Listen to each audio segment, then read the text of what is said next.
दोस्तों, मैं आपको सुनाने जा रहा हूं अपनी मंडली की सदस्य हर्षलता की लिखी कहानी मेरी अंतरा। पिथौरागढ़ उत्तराखंड में जन्मी हर्षलता नोएडा में कॉरपोरेट जगत में काम करती हैं।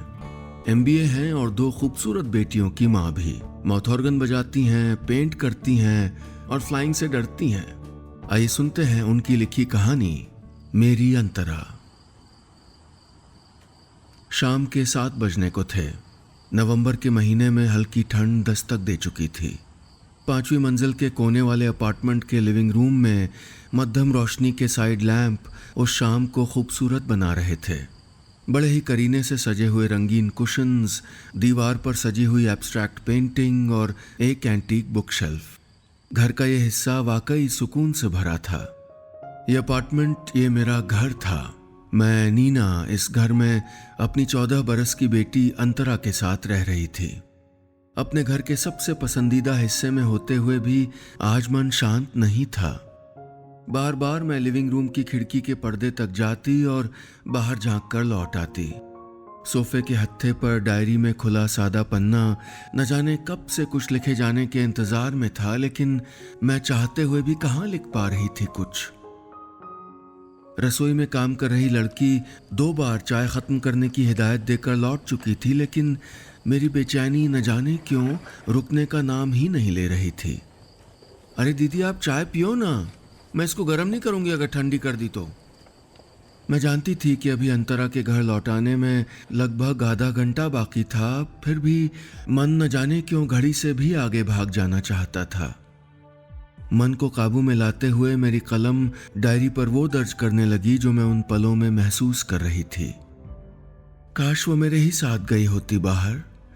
मैं ले जाना चाहती हूँ उसे बार बार, हर बार, लेकिन मैंने दिल की बातें डायरी से साझा करनी शुरू की ही थी कि डोरबेल बज उठी।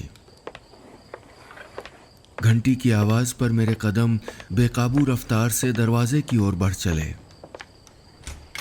बिना समय गंवाए दरवाज़ा खोला तो अपने दोनों हाथों में रंग बिरंगे कैरी बैग्स लिए अंतरा दौड़ती हुई अंदर आ गई और सारे बैग सोफे पर रखकर चहकते हुए बोली, यू नो मॉम, इतना मज़ा आ गया। देखो मैंने शूज़ भी लिए और ये नई ड्रेस, और ये देखो, ये तो एकदम लेटेस्ट वर्जन है वीडियो गेम्स का। पता, नए मॉल की पार्किंग इतनी ज़्यादा बड़ी है कि पापा तो अपनी गाड़ी नहीं ढूंढ पा रहे थे। एक ही सांस में कितना कुछ था अंतरा के पास बताने को। शॉपिंग बैग से सामान बाहर निकाल कर दिखाते हुए उसकी खुशी मानो पूरे कमरे में बिखर गई थी। बेटी को यूं चहकता देखकर मैं बहुत खुश थी, लेकिन उसकी मुस्कुराहट की असल वजह मुझे अंदर ही अंदर उदास कर गई थी। लगभग 3 साल पहले मेरी जिंदगी में आए तूफान में मेरा सब कुछ जैसे भुरभुरा के गिर गया था। शादी के 13 बरस बाद मेरा और अंतरा के पिता देव का तलाक मुझे अंदर तक तोड़ गया था। कोई भी रिश्ता परफेक्ट कब हुआ करता है, लेकिन उसके बने या ठहरे रहने की गुंजाइश तब खत्म होने लगती है जब हम एक दूसरे में किसी तीसरे को तलाशने लगते हैं। हम दोनों के बीच भी न जाने कब किसी तीसरे ने जगह पा ली, ये मैं जान ही नहीं पाई। तलाक के समय हमारी साझी अमानत अंतरा मेरे पास थी। अलग होने के कुछ ही समय बाद देव का दूसरी शादी कर लेना आने वाले समय में उनके झुकाव का इशारा दे गया था। रह गए थे मैं और अंतरा, एक दूसरे के अकेलेपन को भरने की कच्ची पक्की कोशिशें करते। किसी भंवर में जूझते रहना जितना कठिन होता है, उतना ही मुश्किल होता है बिखर चुके तिनकों से दोबारा कुछ मुकम्मल गढ़ पाना। देव से अलग होने के बाद कुछ भी पहले जैसा कहाँ रह गया था। वो घर अब मकान में तब्दील होता नजर आ रहा था। एक ऐसा मकान जिसकी हर दीवार बेशुमार अच्छी बुरी यादों से पटी थी। सो कुछ महीने उसी घर में बिताने के बाद अपनी जिंदगी को एक नए सिरे से तलाशते हुए मैं अंतरा के साथ इस नए अपार्टमेंट में आ चुकी थी। नया घर, नया माहौल, सब कुछ नया। और इन सब के बीच सबसे कठिन थे अंतरा के नए नए से सवाल। मम्मा, अब क्या हम हमेशा यहीं रहेंगे? मुझे तो पहले वाला घर ही पसंद है। मुझे पापा जैसी बिग कार में ही छोड़ने स्कूल चलो ना।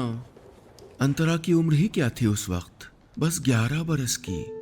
कच्ची उम्र में कच्चे हो चले रिश्तों का मर्म समझ पाना मुश्किल था उसके लिए।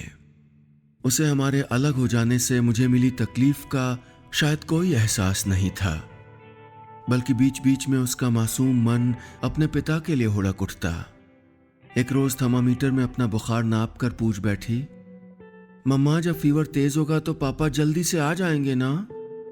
थोड़ा और बढ़ने देते हैं इसे। किसी खास की जिंदगी में खुद को रिप्लेस होते देखने का दुख मैंने पल पल महसूस किया था। मैं नहीं चाहती थी कि अंतरा भी उसी तकलीफ से गुजरे। मैं सोचती थी कि धीरे धीरे अंतरा भी पापा से जुड़ी हर उम्मीद पर लगाम लगा दे।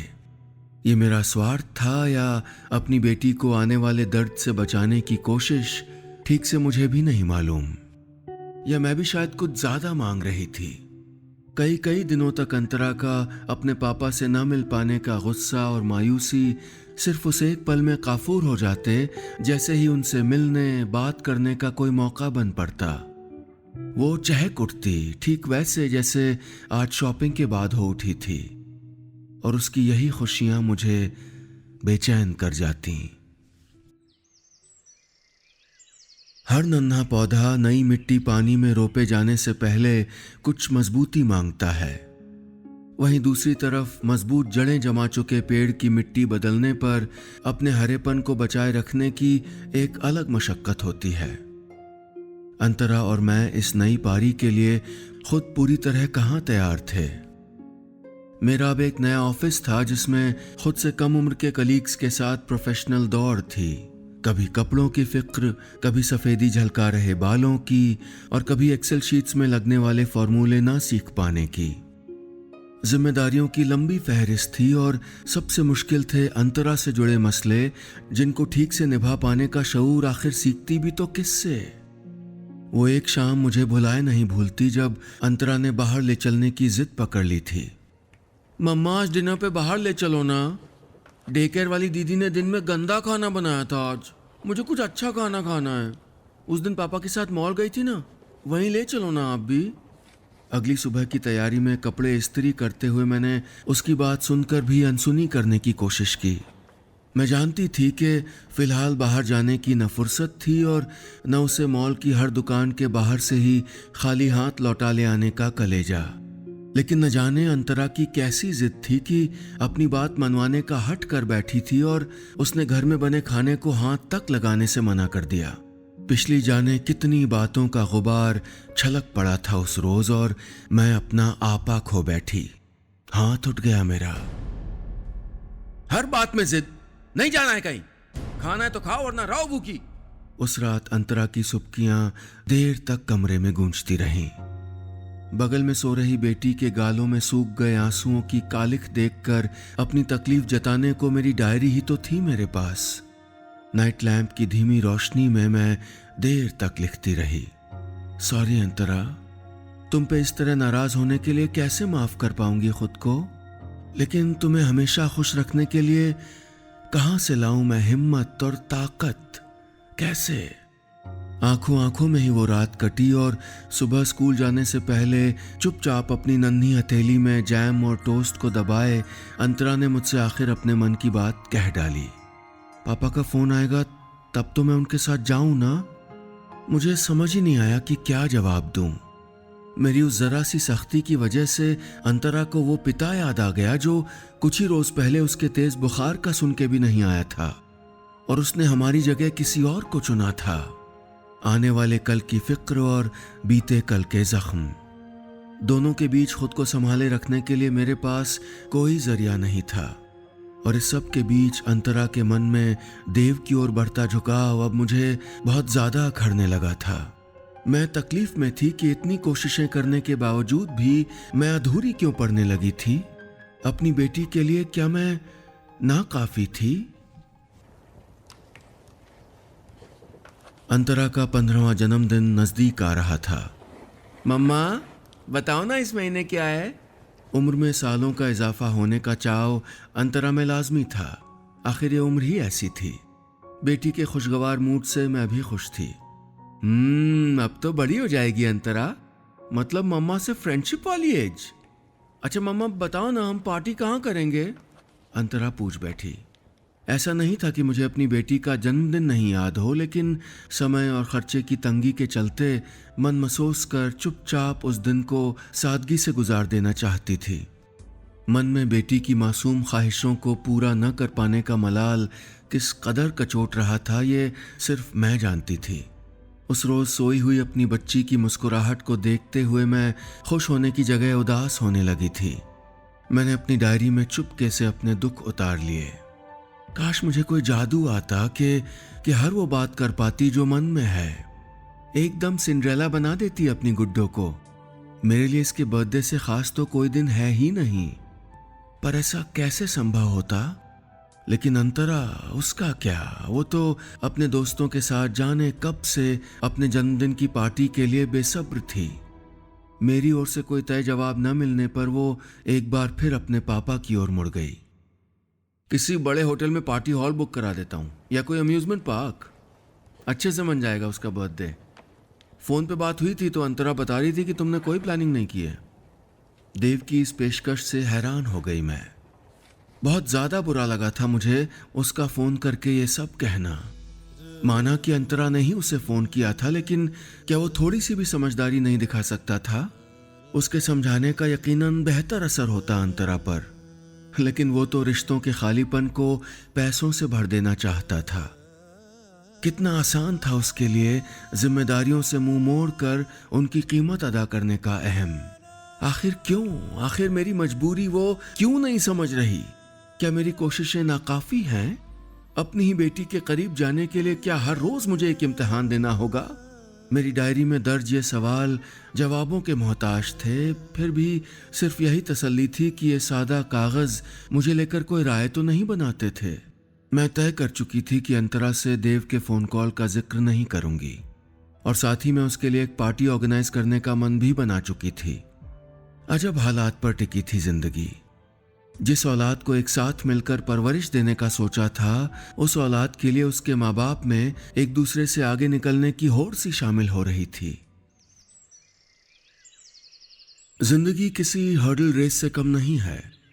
एक मुश्किल पार हुई तो सांस लौट आने से पहले दूसरी बाधा, और हर हर्डल के पहले अपनी पूरी ताकत, पूरी हिम्मत बटोर लेने का इम्तिहान।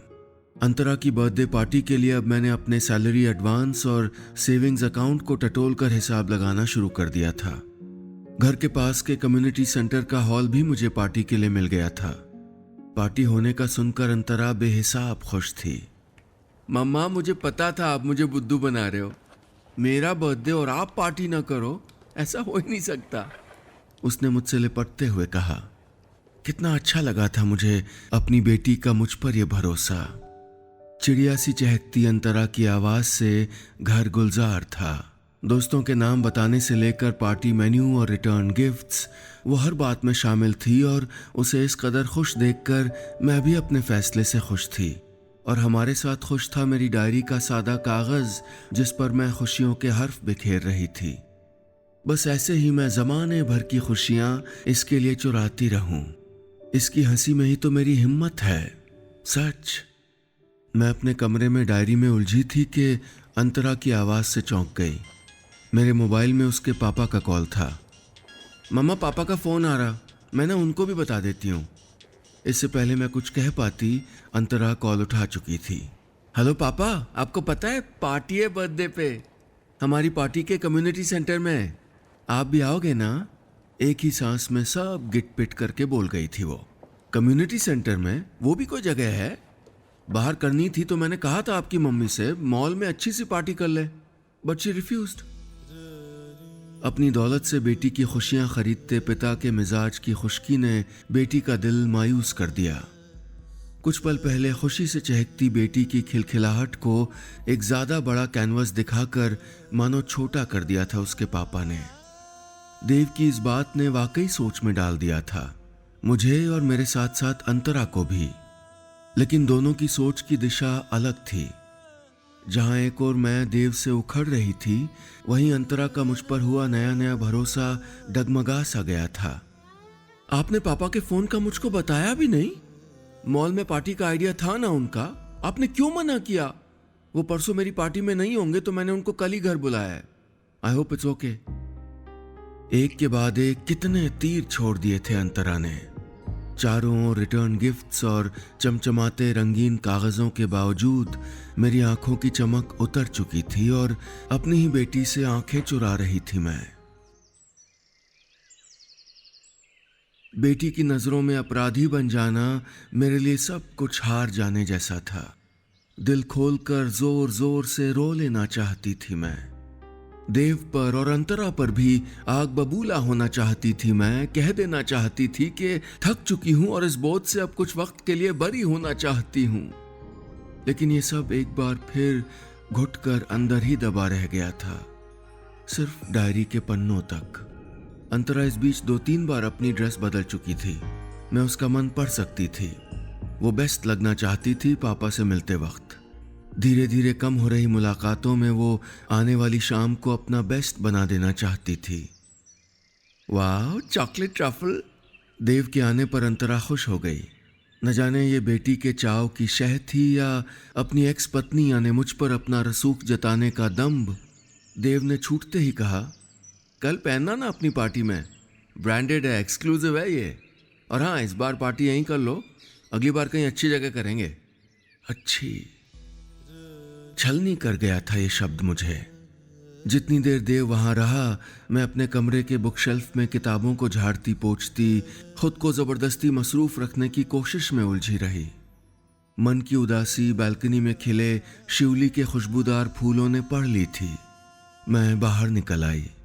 मैं धीरे धीरे फूलों को पेड़ से झड़ते हुए देख रही थी। इतनी खुशबू होते हुए भी पेड़ को इन्हें तजना ही था। काश मैं भी ऐसे ही निश्चल होकर पनपने दे पाती अंतरा को। अभी मैं बाहर ही थी कि लिविंग रूम से आ रही आवाज मेरे कानों में पड़ी। शायद देव के जाने का समय था। अंतरा की आवाज में तेजी मैं बाहर खड़े खड़े भी महसूस कर सकती थी। बट पापा, I want you to come tomorrow. You know, mom ने बेस्ट पार्टी ऑर्गेनाइज की है। आप जानते हो पापा? नहीं, आप कैसे जानोगे? जैसे मैं भी नहीं जान पाई थी अब तक। यू नो, मुझे मॉम से बेटर कोई नहीं जानता, कोई भी नहीं। She is amazing. मेरे मन की हर बात समझती हैं वो। It's just that she doesn't say it like you and me. देव जा चुके थे और मैं अंतरा के आखिरी शब्द सुनकर जम सी गई थी। अजीब एहसास था। बेटी में अपने लिए जिस चाहत को कब से ढूंढ रही थी, वो जब मिल रही थी तो मैं सुन्न सी पड़ गई थी। अपनी आंखों में उतर आई नमी को गले से नीचे उतारते हुए चुपचाप बैल्कनी से मैं लिविंग रूम में आ गई। सामने अंतरा खड़ी थी।